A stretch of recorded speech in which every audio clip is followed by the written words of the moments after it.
전쟁과 국제정치 29번째 시간 시작하도록 하겠습니다. 무기와 전쟁 관련 그 네 번째 강의입니다. 주제상으로 무기의 발달은 전쟁을 잔인하게 만들었을까? 상식이죠. 그런 질문은 뭐하러 하니라고 이제 물어보는 사람도 있을 겁니다. 얼마나 무기가殺傷力이 세졌는데 무기의 발달이 전쟁을 잔인하게 만들었냐라고 물어보면 어떡하느냐. 우리가 거꾸로 알고 있는 겁니다. 거꾸로. 무기의 발달은 전쟁을 덜 잔인하게 만들었다라는 것이 전쟁론을 연구한 사람들의 이 결론입니다.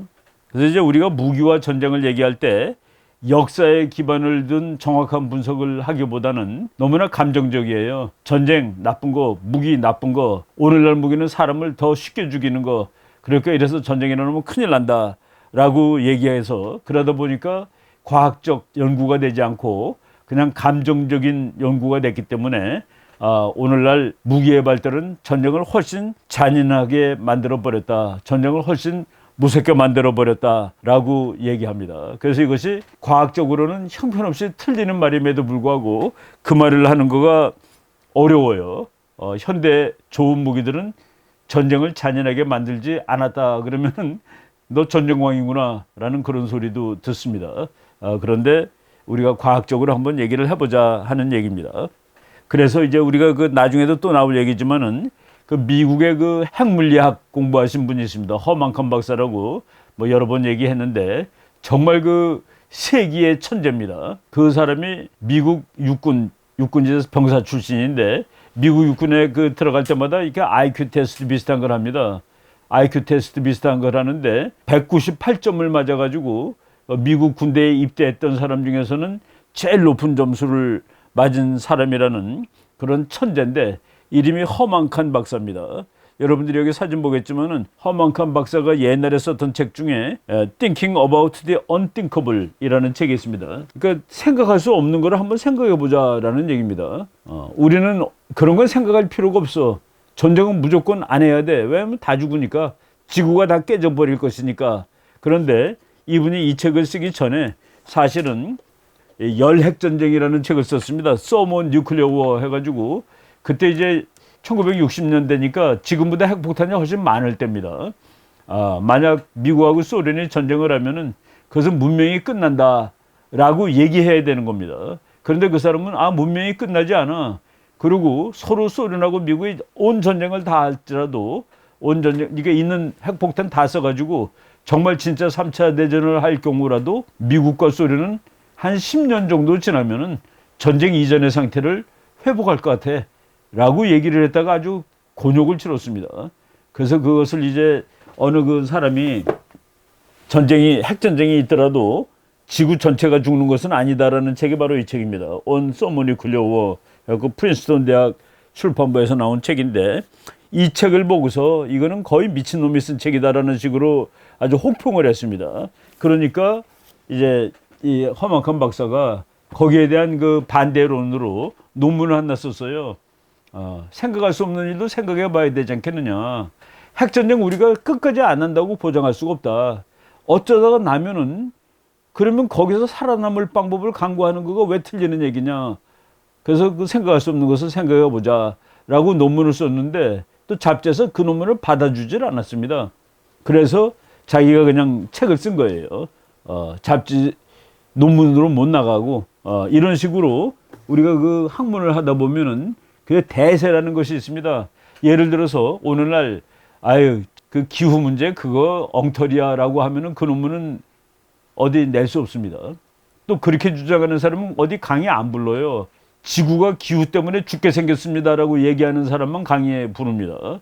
이런 식으로 제가 이제 최근에 뭐 몇 년 안 됩니다. 그것을 직접 한국 사회에서도 본 그 기억이 나는데 저는 생각할 수 없는 일을 생각해 보자라는 그런 마음 자세가 중요하다라고 생각을 합니다. 여러분들이 이 지도 하나 보시는데 이것도 이제 제가 참 아주 감동 깊게 읽은 책입니다. 감명 깊게 읽었을 뿐만 아니라 제가 미국에서 공부 끝나고 와서 1990년에 번역을 했던 책입니다.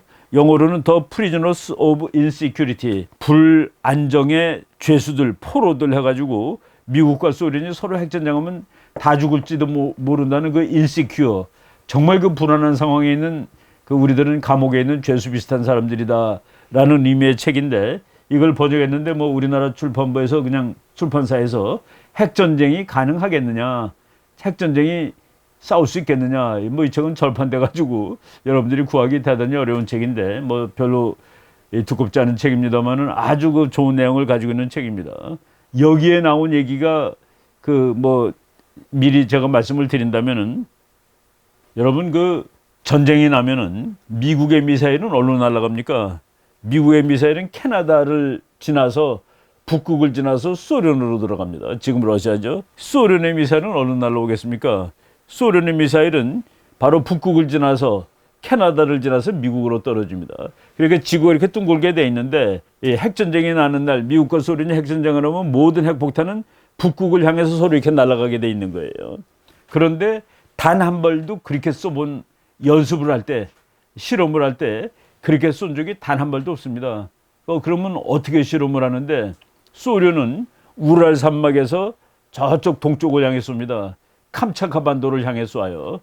그 미국은 캘리포니아에서 저쪽 호주 있는 쪽으로 쏩니다. 평상시에 그렇게 연습을 하는 거예요.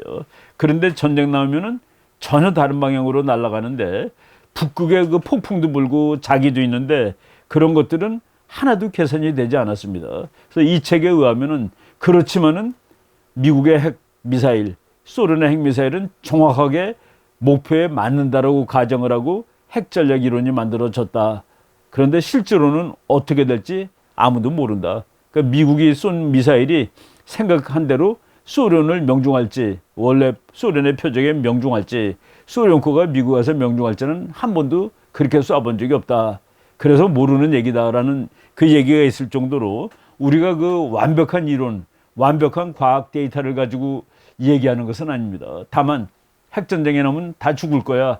그래야지 무서워서 핵전쟁을 못하지 않겠어? 그런데 어떻게 핵전쟁 나도 사람이 살아남을 수 있다는 얘기를 할 수 있는 거야. 허망한 박사. 당신은 거의 미친 사람이야. 그러니까 생각할 수 없는 일을 생각해보자라는 그런 얘기들이 나오는 것이죠. 예, 뭐 여러분 지도 보는데 소련은 저쪽 우랄 산맥에서 동쪽으로 쏩니다. 그러니까 소련 미사일들은 항상 서쪽에서 동쪽으로 나는 연습을 하는 거예요. 그리고 미국 미사일은 항상 북쪽에서 남쪽으로 날아가는 겁니다. 서쪽이 되겠네요. 남서쪽으로 이렇게 쏘는 겁니다. 그런데 전쟁이 나면 전부 서로 북쪽으로 쏘는 겁니다. 미국이나 소련이나. 예, 이런 것들을 이제 우리가 다 고려를 해야 되죠. 여러분 그 허망한 박사 사진입니다. 뚱뚱하신 분인데 정말 그 천재적인 그런 그 능력을 가지고 핵전쟁에 관한 여러 권의 책을 썼던 그런 학자입니다. 예, 온갖 종류의 현대 무기들이 전쟁을 정말로 더 잔인하게 만들었는가? 예, 잔인하게 만들었다 그러면 사람이 훨씬 비참하게 더 많이 죽었느냐 가지고 따지면 되죠. 여러분 그 걸프 전쟁이 최근에 싸워진 아주 과학적인 전쟁이고 최근의 전쟁입니다. 그리고 이라크 전쟁도 마찬가지죠. 그런데 물론 이제 걸프 전쟁하고 이라크 전쟁은 미국과 이라크가 싸운 전쟁이지만은 이 전쟁은 역사상 가장 잔인한 전쟁이 되었을까? 예, 사람 죽은 숫자로 보면 전혀 그렇지 않답니다. 미군은 불과 몇백 명밖에 안 죽었죠. 걸프 전쟁에서는. 그리고 이라크 군도 뭐 정확히 모르지만은 한 10만 명 정도 이렇게 보통 추정을 합니다. 한국 전쟁 몇만 명 죽었습니까? 미군만 한 4만 명 가까이 죽었죠. 중공군 40만 명 죽었죠. 북한군 뭐 수십만 명, 한국군도 수십만 명. 한국 전쟁이 걸프 전쟁보다 무려 5, 60년 전 전쟁인데 인명피해상으로는 상대도 안 되게 더 많이 죽었다는 얘기입니다. 바로 이런 것을 봤을 때 우리는 냉혹하게 역사적 자료를 가지고서 이제 봐야 된다. 우리나라 역사상 가장 처절했던 전쟁이 어느 전쟁일까요? 저는 몽고 전란이라고 생각을 합니다. 몽고 전란. 그때 그 고려 사람들이 한 4분의 1 정도, 고려 국민의 한 4분의 1 정도가 이제 목숨을 잃은 거로 칩니다. 그 다음에 처절했던 전쟁이 임진왜란이라고 그러죠. 임진왜란. 예, 한국 전쟁이 가장 처절했던 전쟁이 아닙니다. 1950년부터 1953년까지 싸운 전쟁이 한국 전쟁인데, 뭐 우리는 그 전쟁이 너무나도 가까워서 정말 그 피비린내나는 전쟁이었다. 맞습니다. 세계 7대 전쟁에 들어갈 정도로 그렇지만은 몽고전란은 우리 국민한테 입은 피해를 봤을 때 한국 전쟁보다 오히려 더욱 심하면 심했지 그리고 처절함이 어떻겠었습니까? 그 잔인함. 그때가 더 셌을지 모른다라는. 바로 그래서 우리가 언제든지 공부할 때는 그 객관적인 마음으로 역사를 봐야 된다라는 얘기입니다. 물론 한국전쟁 당시에 인구의 10분의 1이 인명피해를 입었습니다. 그렇지만 몽고전라는 4분의 1이었다라는 사실도 맞는 얘기죠. 그리고 최근에 전쟁에서 가장 잔인한 전쟁을 캄보디아, 이건 뭐 전쟁이라기보다도 내란이죠. 그 폴포트라는 그 공산주의자가, 공산 정권이 국민을 죽이는데 인구가 한 800만, 900만 정도 되는 나라인데 200만 명을 죽였습니다. 200만 명을 죽이는데 총으로 죽이지 않았습니다. 도끼로 죽였습니다. 도끼, 몽둥이. 여러분들이 보시는 사진은 그 잔인한 그 살인 사건을 기념하기 위해서, 잊지 않기 위해서 그런 것을 한번 흉내를 내보는, 이건 지금 사람들이 흉내를 낸 사진인데, 사람을 뒤로 묶어놓고 몽둥이를 들고서 인구의 4분의 1 정도를 다 죽여버렸다. 인구의 4분의 1이 죽는 이 전쟁을 정말 정교한 현대식 무기로 죽인 것이 아니라 몽둥이와 칼 이런 거로 사람을 죽였다는 얘기입니다. 그래서 무기가 좋다고 사람이 많이 죽는 게 아니라 어떠한 전술 전략을 쓰느냐에 따라서 전쟁의 잔인한 정도가 달라진다가 답이다. 그런데 현대 무기가 전쟁터에서 인명피해를 늘리지 않았다라고 지금 우리가 통계적으로 말씀을 드렸죠. 그 이유가 뭐냐?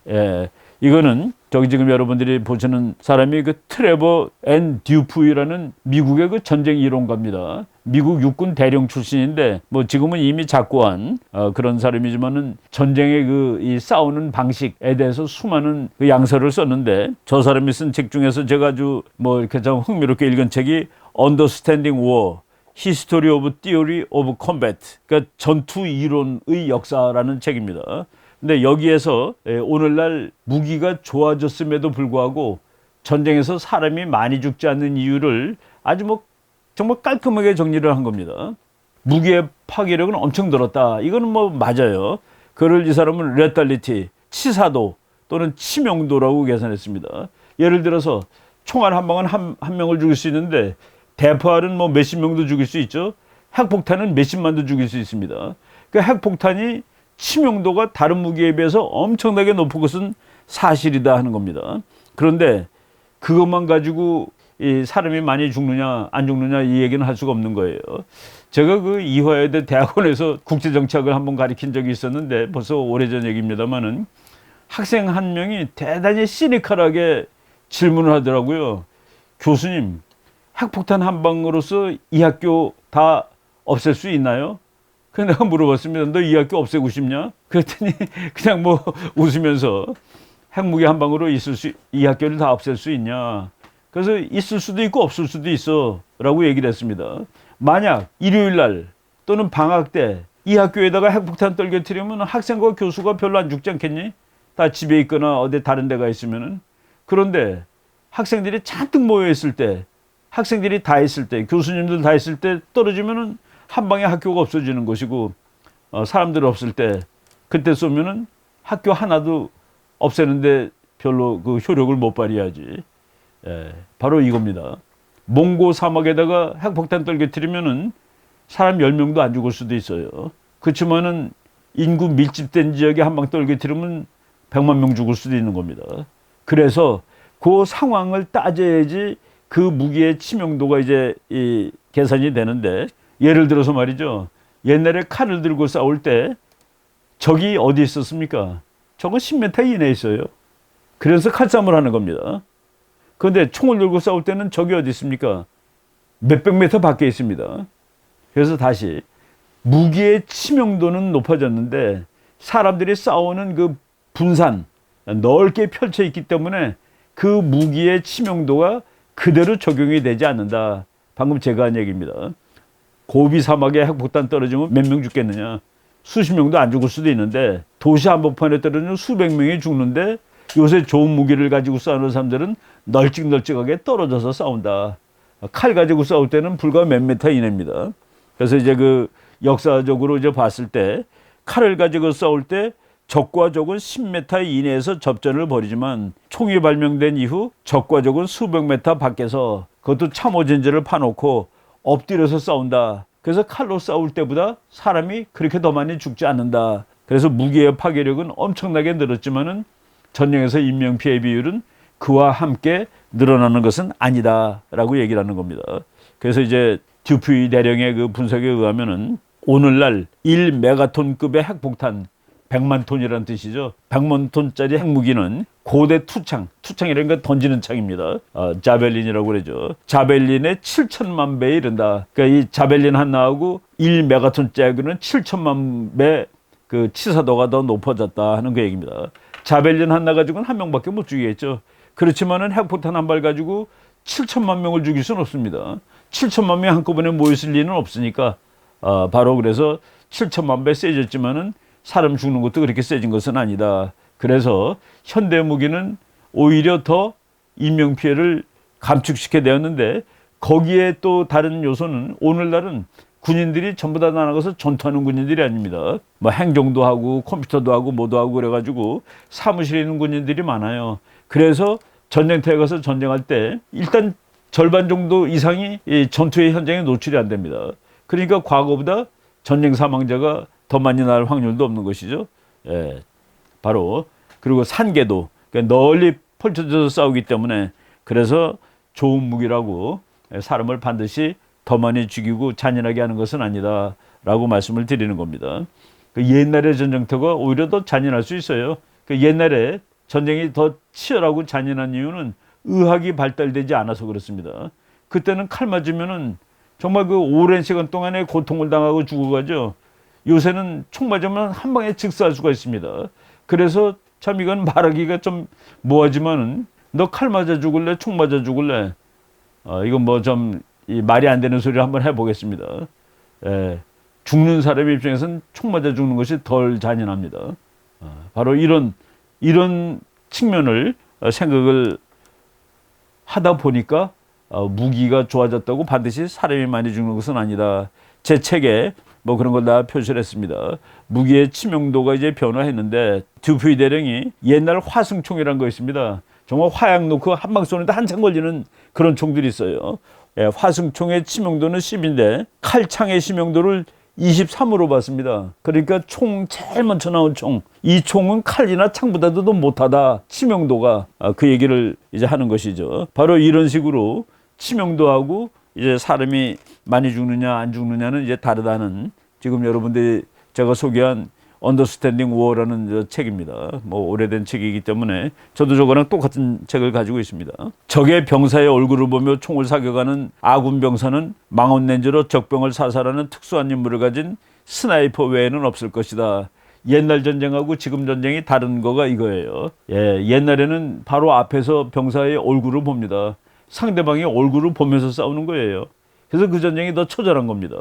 오늘날의 전쟁은 얼굴까지 보이진 않죠. 예, 뭐 이런 재밌는 일화가 있습니다. 미국의 폭격기 조종사하고 헬리콥터 조종사가 서로 상대방을 쳐다보면서 상대방을 불쌍하다고 생각하는 거예요. 그러니까 왜 폭격기 조종사를 불쌍하다고 생각하는 헬리콥터 조종사는 야, 저 녀석들은 한번 폭격하러 나가면 정말 수천 명, 수백 명을 죽일 텐데 얼마나 마음이 아플까. 그런데 폭격기 조종사는 헬리콥터 조종사를 보고서 저 친구들은 자기가 죽이는 사람들을 얼굴을 보는 거 아니야? 뭐 얼굴까지 못 봐도 움직이는 걸 보죠. 헬리콥터는 낮게 뜨니까. 폭격기에서는 사람이 안 보입니다. 밑에 있는 사람. 그래서 서로가 상대방이 더 참 마음이 아플 거라는 그런 서로 오해를 했다라고 얘기하는 겁니다. 지금 제가 그 분산도 전개도를 얘기했는데 고대 군인들, 창이나 칼 들고 다니는 군인들은 한 사람이 차지했던 면적이 보통 3평입니다. 이 3평짜리가 전투할 때 자기가 차지하는 면적이에요. 그러니까 뭐 3.3m 곱하기 3.3m 정도였다고 그럽니다. 옛날에. 그러니까 10평방미터, 그러니까 지금 우리 평수로 3평 정도가 고대 군인들이 이제 전투하는 자리예요. 그런데 현대 중동전쟁 1973년에 보니까 군인 한 명이 자기가 전쟁터에서 차지하는 그 넓이가 4만 제곱미터였다. 평수로 12,000평입니다. 3평이 12,000평으로 늘었으니까 4,000배가 늘었죠. 4,000배 더 넓게 서서 싸운다는 그런 뜻입니다. 그러니까 무기의 치명도가 4,000배가 늘었을 때 결국은 인명피해는 똑같이 나오는 겁니다. 200m, 200m 정도 넓이가 병사 한 사람이 차지하던 넓이였다. 그럼 여러분들이 무슨 소리인지 알아듣겠다라고 지금 이제 이해가 가실 겁니다. 뭐 한번 그림 보겠습니다. 남북 전쟁할 때 북군이나 남북이나 그냥 빡빡 붙어서 싸웠죠. 총을 쏠 때도 여러분들 그런 영화들 많이 봤죠. 전부 한 줄이 빡빡 쏘면은 그 다음 줄에서 또 나와서 쏘고 전부 다 밀집해서 쏩니다. 밀집해서 쏘는 이유는 그때 그 총이 별로 위력이 없었기 때문에 집중해서 쏘야지 그 화력을 발휘할 수 있습니다. 그래서 전부 다 모아서 쏘는 거예요. 근데 요새는 뭐 총들이 워낙 이 화력이 좋아졌기 때문에 띄엄띄엄 뛰어서 이제 이 전쟁을 하게 되는 것이죠. 1860년 남북 전쟁할 때 남북군 모습하고 그리고 저기 흑백 사진은 노르망디 상륙작전하는 그때 뭐 널찍널찍하게 이건 뭐 상륙에서 나오니까 이렇게 사람들이 모여있지 일단 육지로 올라오면은 더 넓게 떨어져서 전쟁을 하였다라는 그런 얘기가 됩니다. 무기하고 그래서 좋은 무기가 꼭 사람을 더 많이 죽인 것은 아니다라는 말씀을 일단 드렸습니다. 그리고 최근에 이제 군사기술의 혁신, Revolution in Military Affairs 여기에서 그 전략에 어떤 영향을 미쳤느냐 이것은 전략에 영향을 조금씩 미칩니다. 무기 발달에도 영향을 미칩니다. 예를 들어서 기관총이 나왔을 때 많은 사람들이 앞으로 이제 전쟁을 얻겠구만. 어떤 용감한이 아니죠. 어떤 정신 나간 병사가 기관총 앞을 뛰어나가겠어.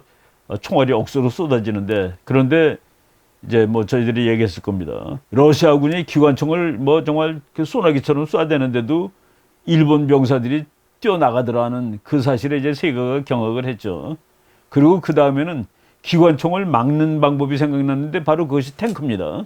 그래서 기관총이라든가 탱크가 바로 군사기술의 혁신입니다. Revolution in Military Affairs. 이거는 그렇게 이 군사기술이 혁신돼가지고 전략과 전술에 이제 영향을 미치죠. 전쟁하는 방법도 달라지고. 그럼에도 불구하고 이 좋은 무기가 전쟁 전략 전술에 큰 영향을 미치지는 않는다가 이제 통설입니다. 다만 핵무기가 나온다면은 이거는 전쟁터에서 쓰는 무기가 아니야. 이거는 쓰면 큰일 나. 쓰면은 전쟁의 효과를 내지도 못하고 전쟁이 원하는 것을 얻지도 못해. 그래서 핵폭탄이라는 그 군사기술의 혁신은 전쟁 자체를 바꿔버리는 데 기여했습니다. 그러나 그 외에 다른 무기들은 뭐 예를 들어 탱크라든가 비행기라든가 기관총 같은 것은 결국은 전쟁의 그 본질을 바꿔놓는 데는 기여를 하지 못했다라고 얘기를 할 수 있는 겁니다. 그래서 이 두 가지 계열로 학자들이 나눠져요. 이제 이 끝내주는 무기가 있기 때문에 전쟁은 달라졌어라고 얘기하는 사람도 있고 이 끝내주는 무기가 있으면 뭐하니 전쟁은 앞으로도 계속 날 거야 라고 이렇게 얘기하는 사람들도 있습니다. 여러분 끝내주는 무기 한번 사진으로 보겠습니다. 우리나라에 자주 날라오는 죽음의 백조라는 비행기죠. 죽음의 백조에서 그 레이저 포를 쏩니다. 뭐 우리가 레이저 포 쏘면은 이제 레이저가 지금 엄청나게 발전해가지고 이제 저거는 백발백중이죠. 레이저는. 그리고 이제 그 밑에 보니까 레이저가 날아가서 미사일을 맞히는데 그 레이저 한 발값이 1달러밖에 안 된다라는 레이저 무기는 만들 때는 돈이 엄청 들지만은 한번 장착을 해놓은 다음에는 뭐 대단히 값이 싼 그런 무기가 될 겁니다. 미국은 저런 무기를 지금 많이 만들어 놓고 있죠. 그렇지만은 이 세상 모든 나라들이 저런 무기로 싸우진 않습니다. 그래서 이 전쟁이 났을 때 뭐 반드시 이제 미래 전쟁은 로봇가 싸운다 이렇게 얘기할 수 없어요. 그리고 또 이런 한번 상상을 해봅시다.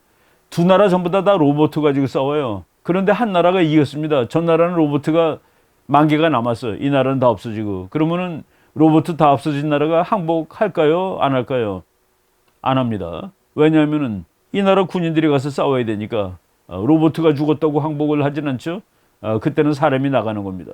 그런 의미에서 전쟁의 본질, 이게 인간이 가서 인명피해를 입는 그 싸움의 본질은 앞으로도 계속될 가능성이 높다 하는 얘기입니다. 왜? 로봇가 다 죽은 나라가 항복하지 않을 테니까. 그래서 로봇 다 죽은 나라는 그 나라의 인간 병사들이 나가서 싸울 테니까 바로 이런 겁니다. 요새 전쟁은 그렇죠. Select enemy and delete. 적을 이제 컴퓨터로 찾아내는 겁니다. 그리고 delete 딱 누르면 그걸 죽이는 거예요. 그래서 요새 전쟁은 select, enemy, delete 뭐 이런 식으로 될 것이다 라고 얘기하는데 뭐 그런 측면이 물론 있습니다. 그럼에도 불구하고 최후의 현장에는 그 병사들이 총을 들고 나가는 것, 그래 이제 항복도 받고 깃발도 꽂을 테니까. 그래서 이제 RMA, Revolution in Military Affairs라는 그 내용에 반대하는 사람도 있고 찬성하는 사람도 있습니다. 이 정말 끝내주는 무기 때문에 앞으로 전쟁이 안 날 거야. 아니야. 끝내주는 무기가 나왔지만은 전쟁은 똑같이 날 거야. 왜냐하면 사람은 변하지가 않았거든. 이런 그 두 학설이 있다는 얘기를 하겠습니다. 제 책에 뭐 또 세분돼 가지고 그 RMA, Revolution in Military Affairs, 군사기술 혁신의 한계라는 챕터가 하나 있고, 그리고 그다음에 신식 최첨단 무기는 만능인가. 미국 사람들은 만능이라고 생각하는 사람이 많은데 전략이론가들은 만능이 아니다 쪽으로 결론을 내리고 있습니다. 그리고 RMA에 관한 전략 논쟁, 이것은 뭐 조금 좀 세분적인 것이기 때문에 관심 있는 사람들은 뭐 나중에 그 제 책 한번 보시면 될 것 같아요. 그래서 요거는 넘어가기로 하고, 제가 이제 방금 그 얘기했죠. 모든 나라가 로봇 가지고 싸울 수 있는 것은 아니라고. 모든 나라가 로봇 가지고 싸우지 못합니다. 로봇 가지고 싸울 수 있는 나라, 컴퓨터 가지고 싸울 수 있는 나라는 지금 세계에 몇 나라 있습니까? 아마도 미국밖에 없을 겁니다. 저희가 그 1990년대 초반에 미국이 그 이라크에서 전쟁을 이긴 이후에, 야, 이렇게 그 과학기술의 혁명이 일어나고, 뭐 정말 비행기들이 가서 그 폭격하는 모습을 보니까 컴퓨터 게임에 나오듯이 하더라고요. 그래서 많은 사람이 그 경악을 하기도 하고 경탄을 하기도 했습니다. 야, 사람을 이렇게 죽일 수도 있구나라고 경악한 사람도 있고, 이 무기의 정밀성에 정말 탐복한 사람도 있었다는 그런 얘기죠. 근데 우리 무슨 세미나를 하는데, 이제 뭐 다 미래 전쟁은 전부 최과학 전쟁이라고 다 발표를, 논문의 상당 부분이 그런 부분이었습니다. 제가 바로 그 무렵에 바로 여러분들이 보는 이 책을 읽었습니다. 마틴 벤 크리벨드, 유태인이죠. 히브리 대학의 아주 끝내주는 전장서 교수인데, 저 사람이 쓴 책 중에 The Transformation of War, 전쟁의 전환이라는 책이 있습니다. 이제 전쟁은 바뀌었다. 여기까지만 읽어보면은, 이젠 앞으로 전부 다 레이저 광선 가지고 싸우고 로봇 가지고 싸우고 컴퓨터 가지고 싸우는 소리겠구나 라고 얘기를 할 수가 있는데, 그 밑에 그 부제를 보면은 이 책은 아주 정말 기가 막힌 책이구나라고 느낄 수 있습니다. The most radical reinterpretation of armed conflict since Clausewitz. 클라우제비츠 이후에 그 군사 분규에 대한 가장 레디컬, 혁명적인, 혁신적인 재해석 그랬는데, 저 사람은 뭐냐고 그랬냐면은 이제 전쟁은 가장 원시적인 방법으로 돌아간다라고 쓴 책입니다. 전쟁은 가장 원시적인 방법으로 돌아갈 거야. 아니, RMA가 이루어져 가지고, 즉 과학 군사 기술의 혁명이 이루어져 가지고 이제 로봇 레이저 전쟁을 얘기하고 있는데, 컴퓨터 전쟁을 얘기하고 있는데, 이제 원시 전쟁으로 돌아간다는 소리가 뭐야? 무슨 얘기했습니까? 저분은 말이죠. 크리펠드 교수는 남들이 보지 못하는 부분을 확실히 보더라고요. 야, 지금 미국만이 레이저 무기를 가지고 있잖아. 미국만이 탱크, 아주 끝내주는 컴퓨터 달린 탱크를 가지고 있고, 그러니 이 세상 누가 미국한테 덤빌 수가 있겠니? 그래서 미국한테 누가 탱크 끌고 나와서 미국과 싸울 수 있겠니? 누가 미국과 싸우는데 제트기를 끌고 나올 수 있겠니? 이제 미국하고 싸울 수 있는 상대방은 딱 두 가지야. 1. 게릴라. 2. 테러리즘. 게릴라하고 테러리스트만이 미국하고 싸울 수 있게 되었다 라고 얘기를 했습니다. 이 책에서도 나온 얘기고. 그런데 그 게릴라하고 테러리스트하고 싸우기 위해서 미국은 레이저 광선이라든가 핵폭탄이라든가 이런 걸 쓸 수가 없습니다. 게릴라랑 싸우는데 무슨 레이저 광선을 어떻게 쏘겠습니까? 게릴라랑 싸우는데 핵폭탄 쏠 수 있겠습니까? 월남 같은 데서 핵폭탄 쏘면 게릴라 몇 명 죽이겠습니까? 바로 앞으로의 전쟁은 테러리즘하고 게릴라, 가장 원시적인 전쟁이야. 그런 나라들만이 최신의 무기를 가진 미국하고 싸울 수가 있지. 바로 제가 저 책을 읽고서 아이디어를 얻어가지고, 지금 남한하고 북한하고 무기 체계가 남한 것이 훨씬 좋습니다. 남한 것 다 자동화되고, 그리고 미국의 지원을 받고, 그런데 북한은 대한민국의 가장 우수한 무기 체계, 자동화된 무기 체계, 이것이 작동하지 못한 전쟁을 일으킬지 모르겠다라는 생각을 하게 되었습니다. 북한은 지금 가장 주력을 두는 것이 핵폭탄이 아닙니다. 제가 이제 여러 번 얘기했지만은 북한군 세력 중에서 가장 무서운 거는 그 AN2라는 정말 그 고물 비행기를 타고 날아올지 모르는 게릴라 부대입니다. 그런 게릴라 부대는 아주 끝내주는 무기 가지고 맞짱을 떨 수가 없다, 상대할 수 없다라는 그런 얘기죠. 마치 지금 미국이 냉전 끝난 다음에 전쟁을 뭐 7개나 했다라고 미어샤이모 교수가 얘기했는데, 여러분 지금 미국이 전쟁하는 방식입니다.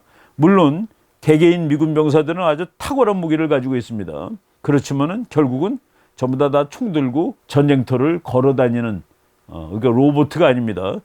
그리고 레이저 광선으로 쏘지 않습니다. 저 사람들도 소총으로 물론 이제 여러 가지 장비도 좋아지고, 저 미군이 입고 있는 이 옷을 제가 이제 갑옷이라고 얘기하는데, 현대판 갑옷인데 한 25m 정도 되는 데서 이제 군대 갔다 온 사람은 다 알 겁니다. 0점 잡는다고 그러죠. 총 쏠 때 이제 자기 눈에 그걸 맞춰서 이제 그 0점을 잡아야 되는데, 그래야지 그 자기가 원하는 표적에 맞습니다. 그 0점을 잡는 이 거리가 한 25m쯤 됩니다. 그런데 25m 밖에서 쐈는데 저 사람들이 입고 있는 이 방탄복을 뚫지를 못합니다. 그렇게 그 좋은 현대판 장비들을 가지고 전쟁을 하지만은, 그래도 전쟁하는 그 모습은 옛날 1차 대전, 2차 대전 때와 다를 바 없고, 그 게릴라 쫓아다니던 월남전하고 그 그림상으로 그렇게 다르지 않다라는 그것을 우리가 알 수가 있는 것이죠.